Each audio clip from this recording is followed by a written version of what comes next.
이게 그냥 단순히 네거티브냐 아니면 진짜 팩트냐 이런 부분에 대해서 좀 설왕설래가 많은 것 같아요. 아, 저도 근데 개인적으로 그런 거 겪어본 적 있어요. 렌트카 업체한테 되게 이상한 이유로 뭐 기스 났지 막 그러면서 막 원래 처음부터 있었던 기스인데 예. 그거 퀴즈라서 사실 일본어인데 흠집. 네, 흠집이 나서 원래부터 있던 흠집인데 제가 운전하다가 난 흠집인 것처럼 막 어거지로 밀어붙여가지고 돈을 막 더 뜯어내려고 자꾸 하고 가족한테 막 다 전화 막 하고 막 협박하고. 네, 예. 몇백 % 원래 물어야 되는 거라고 막 그러면서 말도 안 되는 말도 안 얘기를 되는 하네. 얘기를 하면서 협박을 해요. 그런 거 겪어보고 나니까 되게 막 이게 정말로 조폭들이 이런 거 하긴 하는구나 그런 생각이 들었었거든요. 소위 이제 조직폭력배들. 그러니까 예전에는 뭐 이제 뭐 우리가 흔히 알기로는 뭐 중심상가 이런 데서 뭐 술집이라든지 뭐 야간업소 이렇게 관리하면서 뭐 거기서 보호비 뜯고 뭐 이렇게 하고 뭐 한다고 하는데 요즘은 거의 기업형이기 때문에 조폭들도 이제 안 뻗친 사업이 없을 정도로 좀 많다고 하고 심지어 뭐 지방대 같은 데에서는 총학생회장이 그 지역의 조폭의 조직원 뭐 이런 식으로 해가지고 총학생회장이 돼서 학교에 연관돼 있는 이권 사업에도 조폭들이 개입을 한다.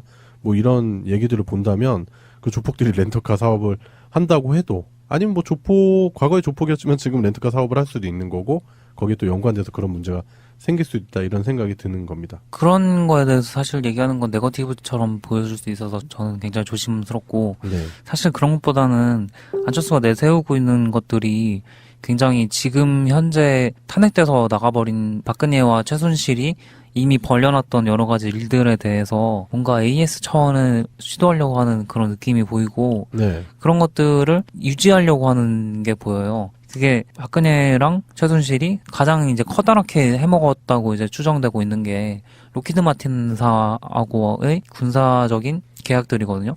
근데 그런 것들을 이제 파파이스에서도 이제 한번 전문가분이 나오셔서 다뤄주셨지만은 앞으로 막 몇 천억이 막 몇 조까지 막 나가요.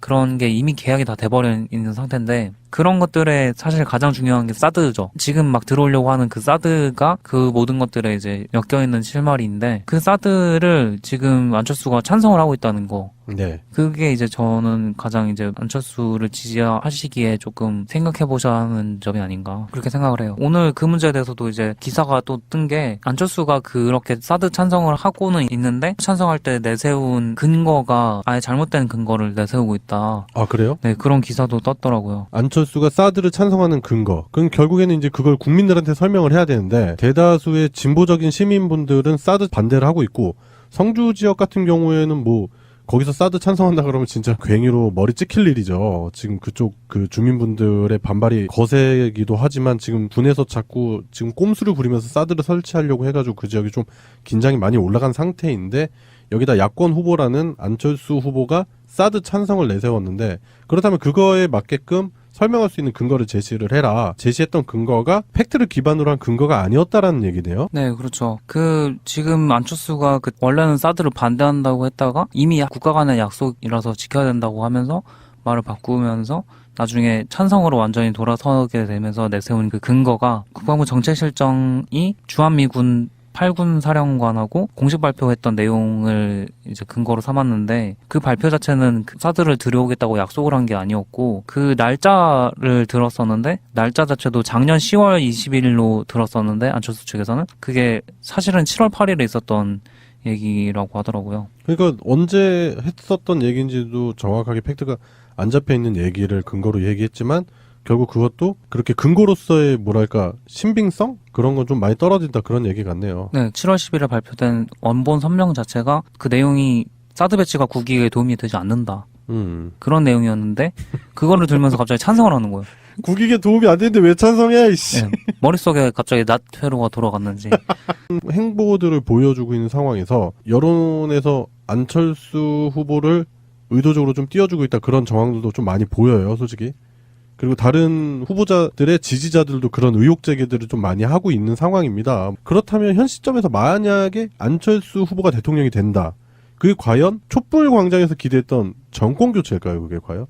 그거가 이제 다른 후보님께서 이미 말씀을 하셔서 네. 조금 그렇지만은 이제 정권 교체가 아니고 유지하는 걸로 보인다. 네. 네, 그런 거를 얘기를 하죠. 그게 안철수가 사실 저도 처음에는 안철수가 네. 근데 이런 적폐 쪽하고는 많이 다르다고 생각을 했어요. 왜냐면은 이제 그냥 저도 개발자니까 네. 안철수도 뭔가 백신을 개발해 본 사람이라니까 네. 뭔가 같은 개발자로서 뭔가 진리를 좀 더 좋아하는 사람이 아닐까. 아, 진실 추구. 네. 네, 진리 탐구. 네, 그렇게 안이하게 생각을 하고 처음에는 저도 안철수를 사실 좀 지지했었어요. 네. 근데 이게 이 사람이 하는 행동을 보고 그 사람이 과거에 개발을 했던 내용들을 다시 찾아보게 되면서 생각이 점점 바뀌어서 이미 작년 말에 생각이 많이 틀어졌었어요. 그게 이제 안철수가 흔히 생각하기로는 유명해진 계기 자체는 V3를 만들어서잖아요. 네.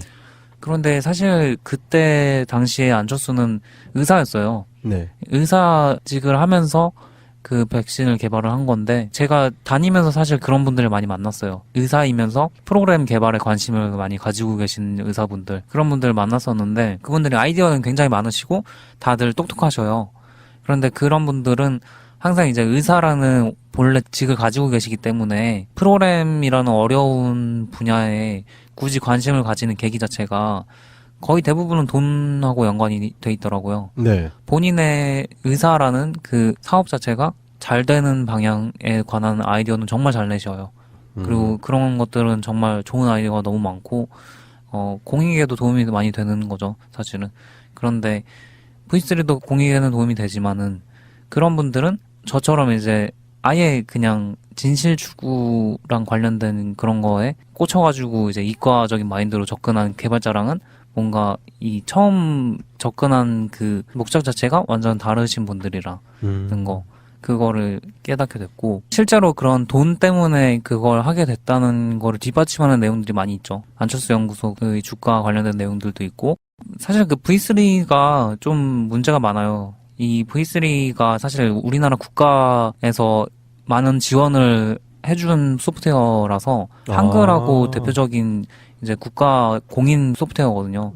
그래서 V3가 상당히 많은 국가 인프라에 깔려있는 실정이기 때문에.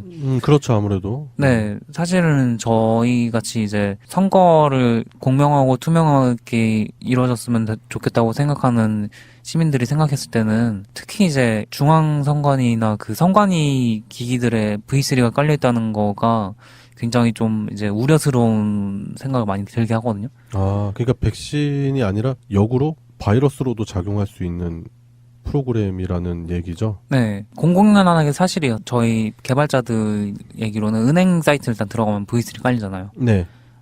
그런 것들은 알게 모르게 얘가 바이러스보다 더 많은 권한을 가지고 활동을 하고 있고 마음대로 끌 수조차 없어요. 서비스로 돌아가는 거라서 컴퓨터 켜자마자 돌아가는 데다가 중간에 끌 수도 없는 상태로 만들어 놔가지고 걔가 문제를 일으키는 경우에 시스템에 굉장히 커다란 문제를 많이 일으키는 데다가 걔가 거의 뭐 바이러스급으로 활동을 하기 때문에 좀 문제가 많거든요. 컴퓨터 환경을 계속 유지보수하는 입장에서도. 그 마치 영화 터미네이터에서 나오는 문제가 되는 프로그램은 스카이넷 같네요.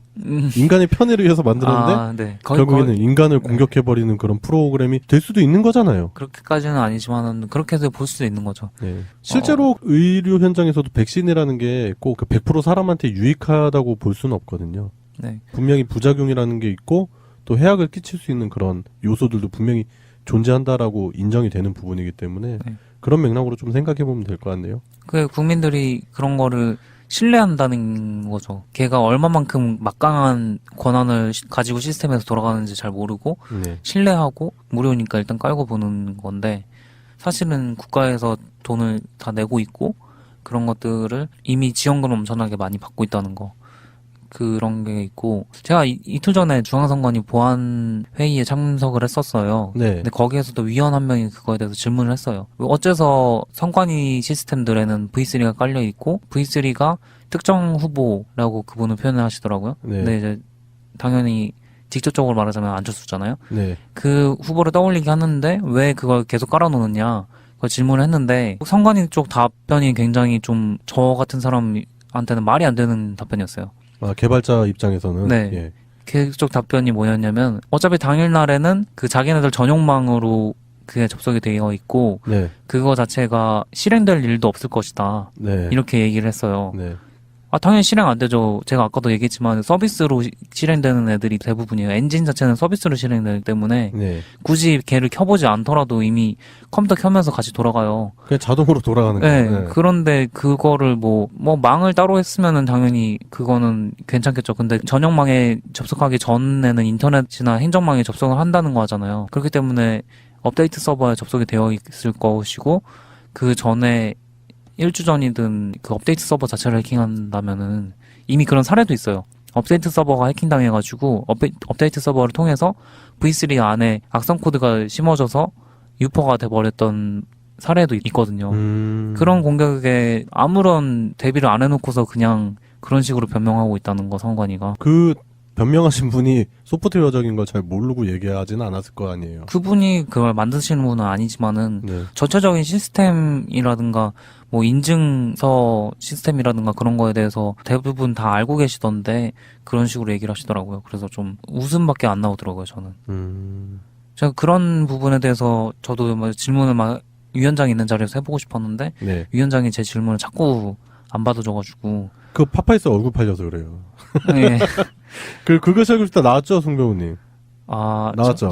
한 컷밖에 안 나왔어요. 아니, 그러니까 네. 그 사람들 그거를 모니터링 했을 때 얼마나 시끄럽겠어. 자기들 얘기가 나왔는데. 그래가지고 저 사람 누군지 다 기억하고 있다가 아무래도 어쨌든 제 질문을 4번이나 안 받아주셔서. 그 질문을 하는데 왜 안 받아줄까 몰라. 그러게요. 예. 인간적으로 좀 실망을 많이 했습니다. 네. 그래요. 지금까지 뭐 안철수 후보에 관련된 있는 최근의 이슈들에 대해서 한번 좀 얘기를 해봤는데, 뭐 그거에 대해서 해명을 하고 있지만 그래도 모르겠어요. 그 해명 자체가 그렇게 썩 시원하진 않아요. 그러니까 납득이라는 부분이 있잖아요. 어느 정도 얘기를 해야 이 정도로 납득을 할 수 있는 그런 부분이 분명히 존재하는데, 제가 봤을 때는 지금 안철수 후보가 언론에다가 그 부분에 대해서 해명하고 하는 것 자체가 그렇게 크게 설득력은 없다. 뭐 이런 생각을 좀 하게 되네. 그거가 이제 다른 후보님께서 이미 말씀을 하셔서 네. 조금 그렇지만은 이제 정권 교체가 아니고 유지하는 걸로 보인다. 네. 네, 그런 거를 얘기를 하죠. 그게 안철수가 사실 저도 처음에는 안철수가 네. 근데 이런 적폐 쪽하고는 많이 다르다고 생각을 했어요. 왜냐면은 이제 그냥 저도 개발자니까 네. 안철수도 뭔가 백신을 개발해 본 사람이라니까 네. 뭔가 같은 개발자로서 뭔가 진리를 좀 더 좋아하는 사람이 아닐까. 진실 추구. 네. 네, 진리 탐구. 네, 그렇게 안이하게 생각을 하고 처음에는 저도 안철수를 사실 좀 지지했었어요. 네. 근데 이게 이 사람이 하는 행동을 보고 그 사람이 과거에 개발을 했던 내용들을 다시 찾아보게 되면서 생각이 점점 바뀌어서 이미 작년 말에 생각이 많이 틀어졌었어요. 그게 이제 안철수가 흔히 생각하기로는 유명해진 계기 자체는 V3를 만들어서잖아요. 네. 그런데 사실 그때 당시에 안철수는 의사였어요. 네. 의사직을 하면서 그 백신을 개발을 한 건데 제 엮여있는 실마리인데 그 사드를 지금 안철수가 찬성을 하고 있다는 거. 네. 그게 이제 저는 가장 이제 안철수를 지지하시기에 조금 생각해보셔야 하는 점이 아닌가 그렇게 생각을 해요. 오늘 그 문제에 대해서도 이제 기사가 또 뜬 게 안철수가 그렇게 사드 찬성을 하고는 있는데 찬성할 때 내세운 근거가 아예 잘못된 근거를 내세우고 있다. 그래요? 네, 그런 기사도 떴더라고요. 안철수가 사드를 찬성하는 근거. 그럼 결국에는 이제 그걸 국민들한테 설명을 해야 되는데, 대다수의 진보적인 시민분들은 사드 반대를 하고 있고, 성주 지역 같은 경우에는 뭐 거기서 사드 찬성한다 그러면 진짜 괜히로 머리 찍힐 일이죠. 지금 그쪽 그 주민분들의 반발이 거세기도 하지만 지금 군에서 자꾸 지금 꼼수를 부리면서 사드를 설치하려고 해가지고 그 지역이 좀 긴장이 많이 올라간 상태인데, 여기다 야권 후보라는 안철수 후보가 사드 찬성을 내세웠는데, 그렇다면 그거에 맞게끔 설명할 수 있는 근거를 제시를 해라. 제시했던 근거가 팩트를 기반으로 한 근거가 아니었다라는 얘기네요. 네, 그렇죠. 지금 안철수가 원래는 사드를 반대한다고 했다가 이미 국가 간의 약속이라서 지켜야 된다고 하면서 말을 바꾸면서 나중에 찬성으로 완전히 돌아서게 되면서 내세운 그 근거가 국방부 정책실정이 주한미군 8군 사령관하고 공식 발표했던 내용을 이제 근거로 삼았는데, 그 발표 자체는 사드를 들여오겠다고 약속을 한 게 아니었고, 그 날짜를 들었었는데 날짜 자체도 작년 10월 21일로 들었었는데 안철수 측에서는 그게 사실은 7월 8일에 있었던 얘기라고 하더라고요. 그러니까 언제 했었던 얘기인지도 정확하게 팩트가 안 잡혀 있는 얘기를 근거로 얘기했지만 결국 그것도 그렇게 근거로서의 뭐랄까 신빙성 그런 건 좀 많이 떨어진다 그런 얘기 같네요. 네, 7월 10일에 발표된 원본 선명 자체가 그 내용이 사드 배치가 국익에 도움이 되지 않는다. 그런 내용이었는데 그거를 들면서 갑자기 찬성을 하는 거예요.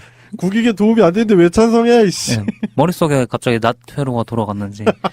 행보들을 보여주고 있는 상황에서 여론에서 안철수 후보를 의도적으로 좀 띄워주고 있다 그런 정황들도 좀 많이 보여요, 솔직히. 그리고 다른 후보자들의 지지자들도 그런 의혹 제기들을 좀 많이 하고 있는 상황입니다. 그렇다면 현 시점에서 만약에 안철수 후보가 대통령이 된다. 그게 과연 촛불 광장에서 기대했던 정권 교체일까요? 그게 과연? 이게 그냥 단순히 네거티브냐 아니면 진짜 팩트냐 이런 부분에 대해서 좀 설왕설래가 많은 것 같아요. 아, 저도 근데 개인적으로 그런 거 겪어본 적이 있어요. 렌트카 업체한테 되게 이상한 이유로 뭐 기스 났지 막 그러면서 막 원래 처음부터 있었던 기스인데 예. 그거 퀴즈라서 사실 일본어인데 흠집. 네, 흠집이 나서 원래부터 있던 흠집인데 제가 운전하다가 난 흠집인 것처럼 막 어거지로 밀어붙여가지고 돈을 막 더 뜯어내려고 자꾸 하고 가족한테 막 다 전화 막 하고 막 협박하고. 네, 예. 몇백 % 원래 물어야 되는 거라고 막 그러면서 말도 안 되는 말도 안 되는 얘기를 얘기를 하면서 협박을 해요. 그런 거 겪어보고 나니까 되게 막 이게 정말로 조폭들이 이런 거 하긴 하는구나 그런 생각이 들었었거든요. 소위 이제 조직폭력배들.